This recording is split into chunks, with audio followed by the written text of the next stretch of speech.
Welcome to the Slop Farm. Enjoy the video.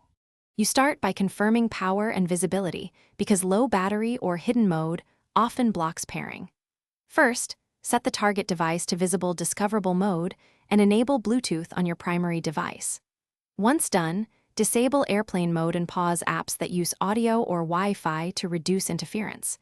Make sure both devices are within 3 to 6 feet so signal is strong. If one device has a PIN or confirmation prompt, prepare to accept it immediately to avoid timeout and repeated retries. You now remove stale pairings because cached profiles can prevent a fresh connection.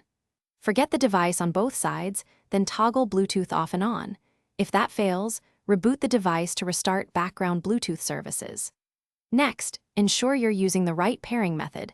Some peripherals require PIN entry, others use confirm-only prompts, and Bluetooth low-energy devices pair differently than classic headsets.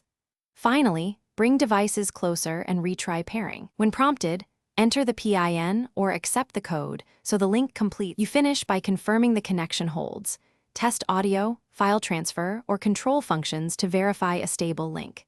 If problems persist, update firmware and the operating system because many pairing bugs are fixed in updates.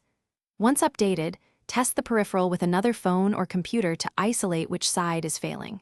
If nothing else works, reset network or Bluetooth settings as a last resort, then repair. A key troubleshooting tip: try pairing in safe mode or a clean profile to rule out conflicting apps or corrupted user settings. Thanks for watching. Consider subscribing if we helped you today.